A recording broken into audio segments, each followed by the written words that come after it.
comme ça dans les bras de Marie, il touche Marie et il croit que tout est accompli.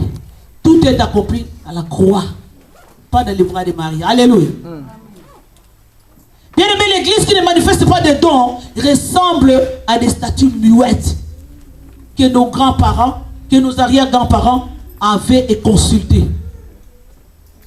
Une église qui ne dit rien, une église qui ne sait rien, une église qui ne voit rien.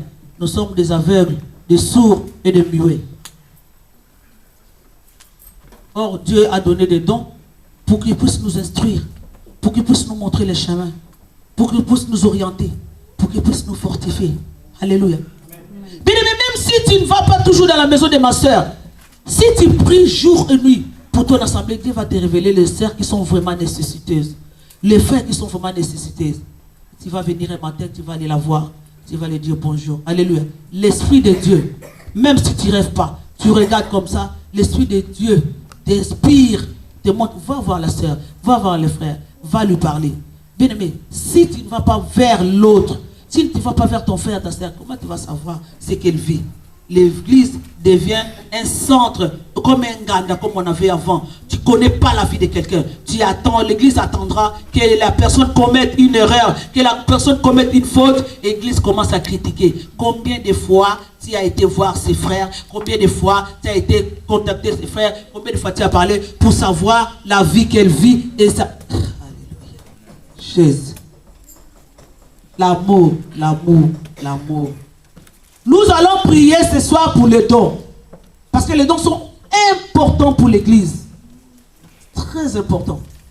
Très importants pour l'église. Mais nous allons prier d'abord pour l'amour. Alléluia. Tout d'abord pour l'amour. Si tu n'as pas l'amour, je comprends que tu ne peux pas prier pour les autres. Tu ne peux pas prier pour les autres. On s'en fout quand tu rentres à la maison, il y a papa, il y a ton mari, il y a les enfants, c'est bon, c'est fini.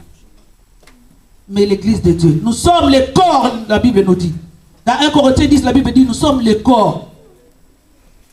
Il y a maman Valentine qui est l'œil de l'église. Il y a une autre sœur qui est le bras de l'église. Il y a une autre frère qui est la jambe de l'église. Il y a une autre frère qui est, on l'entend pas, peut-être qu'elle bouge pas, elle fait pas quoi. Mais c'est elle qui est les poumons. Alléluia. Elle est le poumon de l'église. C'est elle qui prie et qui donne le souffle à l'église. Je disais hier à la réunion des mamans, des sœurs,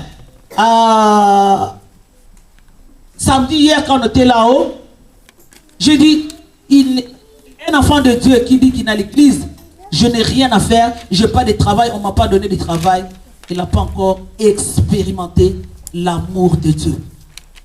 Alléluia. C'est lui qui ne fait rien à l'église. Il vient dimanche, il croise ses bras, il loue, il s'élève, il rentre.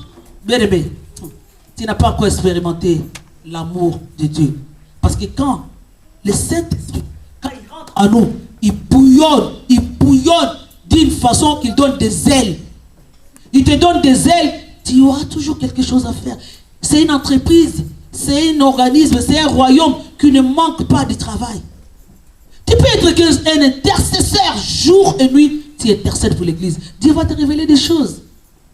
2 jours, 3 jours, on va t'appeler maman prophétesse.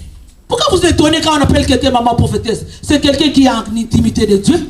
C'est quelqu'un qui est proche de Dieu par la parole, par la prière. Et Dieu va lui révéler les choses parce qu'il dit, ah, celle-ci veut devenir mon ami. Veux-tu devenir l'ami de Dieu pour que tu utilises en tant qu'intercesseur, en tant que comme une prophétesse? Est-ce que vous le voulez? Est-ce que vous le voulez? Approchez-vous de Dieu. Alléluia.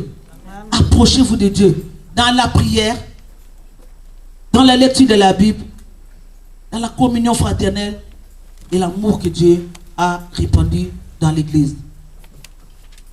On a parlé de... La dernière fois, on a parlé de combien de dons, maman? Maman, c'est toi qui as écrit. Hein? Hein? On a parlé de 4 dons. On a parlé de paroles de sagesse. On a parlé de paroles de connaissance. On a parlé de dons de miracle. On a parlé encore de dons de guérison. Alors on a survolé vite. On va survoler plutôt vite. en récapitulant, que le don de sagesse, c'est des dons que Dieu a donné à une personne. Il peut donner à qui il veut pour donner des solutions, pour résoudre une situation bien particulière. Une situation dans ton pays, une situation dans ta famille, une situation dans ton église. Et Dieu te donne une façon de le résoudre qui est vraiment, quand tu donnes cette parole, et qu'est-ce que nous allons constater? Vraiment, cette parole, c'était vraiment, c'est celle-là la solution qu'il fallait pour résoudre ce problème. On a lu dans quoi? On l'a lu dans Genèse 41, quand Joseph, le roi, quand le roi avait fait un songe, il a fallu que Joseph vienne interpréter, et après l'interprétation, il a donné une solution. Et c'était vraiment cette solution jusqu'à ce que sa famille est venue le rejoindre en Égypte. Ça, c'est la parole de sagesse. Un problème arrive, Papa Philippe réunit un groupe de personnes de l'Assemblée Les Fidèles de l'Église et un frère donne une solution. Il dit, moi je pense que pour ces problèmes, nous devons nous comporter comme ça, ou nous devons faire ceci, nous devons réagir comme ça. Et l'Église entend. Et ta solution, doit toujours être une solution qui est vraiment une inspiration divine.